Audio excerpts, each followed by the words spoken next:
Rasa sakit hati Kemal Idris terhadap Presiden Soekarno berawal pada 17 Oktober tahun 52. Dalam peristiwa menegangkan di Jakarta itu, dia diperintahkan oleh Abdul Haris Nasution selaku Kepala Staf TNI Angkatan Darat untuk mengarahkan moncong meriam ke Istana Negara. Sebagai anak buah, tentu saja Kemal Idris dilarang menolak. Yang terjadi kemudian adalah Nasution justru mundur dan membiarkan Kemal Idris menanggung sendiri akibatnya. Dan benar, dalam pertemuan resmi selanjutnya, dia sama sekali tidak disapa oleh Presiden Soekarno. Bahkan Kemal Idris sempat terkucil dari kancah politik selama beberapa waktu lalu. Sejak itu, saya berpandangan bahwa walaupun Soekarno mempunyai karisma yang kuat, tapi ada kelemahan-kelemahannya. Pada peristiwa itu, beliau saya anggap bukan orang besar. Kenang Kemal Idris mengingat kejadian di depan Istana Negara yang berdampak pada hilangnya rasa hormat kepada Bung Karno. Kata Kemal, kalau karena area meriam itu menyebabkan beliau tersinggung, maka beliau bukanlah seorang pemimpin yang berjiwa besar, bahkan sebaliknya, berjiwa kecil. Kejadian 17 Oktober 52 yang memantik kebencian Kemal Idris terhadap Presiden Soekarno itu adalah peristiwa yang oleh Nasution disebut sebagai percobaan setengah coup, seperti yang diungkapkannya sendiri kepada Presiden. Nasution selaku Kasat bersama 7 Panglima TNI termasuk Kemal Idris menuntut agar Dewan Perwakilan Rakyat sementara dibubarkan.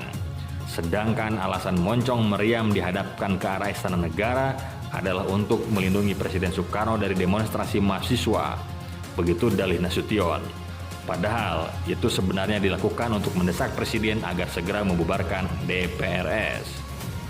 Meski Kemal Idris secara terang-terangan mengajukan protes kepada Nasution karena perintah tersebut, namun sejatinya dia memang tidak suka kepada Bung Karno. Itu terbukti dengan sikapnya mendukung demonstrasi mahasiswa yang menuntut pembubaran Orde Lama setelah terjadinya peristiwa gerakan 30 September 65. Salim Said dalam buku Menyaksikan 30 Tahun Pemerintahan Otoriter Soeharto menyebut bahwa Kemal Idris adalah sosok militer yang anti-Soekarno sekaligus anti-komunis. Maka dari itu, tidak salah jika Soeharto mengandalkannya dalam operasi pembasmian PKI sekaligus upaya untuk menyingkirkan Soekarno dari tampuk kekuasaan.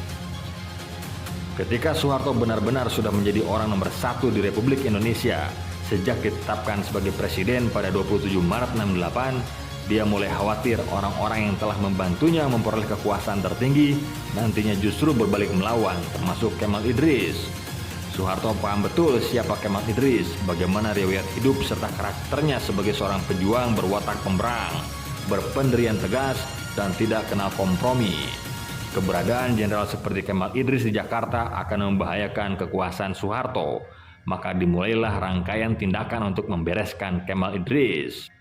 Kemal bahkan menilai Soeharto telah menyalahgunakan Pancasila untuk kepentingannya sendiri. Presiden menganggap dirinya sebagai pengejawantahan Pancasila, bahwa setiap kritik terhadapnya adalah kritik terhadap Pancasila. Dengan kata lain, Soeharto menggunakan Pancasila sebagai alat untuk mengancam musuh-musuh politiknya. Bahkan di depan anggota DPR MPR, Kemal Idris dengan tegas menyatakan, atas nama Purnawirawan ABRI dari Angkatan 45, kami minta kepada Presiden Soeharto untuk segera melaksanakan pernyataan beliau untuk mundur. Tentu saja seruan Kemal ini tidak mempan karena parlemen pun sudah dikuasai pengaruh Soeharto. Dan tentang orang-orang yang tergabung dalam kelompok petisi 50, termasuk Kemal Idris, Soeharto berkata, saya tidak suka apa yang dilakukan oleh yang disebut petisi 50 ini. Saya tidak suka cara-cara mereka. Terlebih lagi mereka menyebut diri sebagai patriot. Gagal menghentikan langkah Soeharto, Kemal Idris memilih mundur teratur dan akhirnya benar-benar keluar dari kancah politik. Resikonya terlalu besar jika dia tetap melakukan penentangan terhadap presiden. Masih bisa bebas bernapas setelah petisi 50 sudah merupakan keajaiban baginya. Kemal kemudian beralih profesi menjadi seorang pengusaha. Sempat mengurusi bisnis pariwisata, dia pada akhirnya justru dikenal dengan julukan Jenderal Sampah setelah mendirikan PT Sarana Organ Tama Resik yang mengurusi persoalan sampah di DKI Jakarta.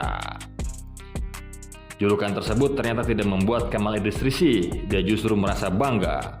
Orang sampai heran, kok ada jenderal mau mengurusi sampah? Sekarang saya membersihkan 7 kelurahan di Jakarta dengan 700 pegawai, ucapnya.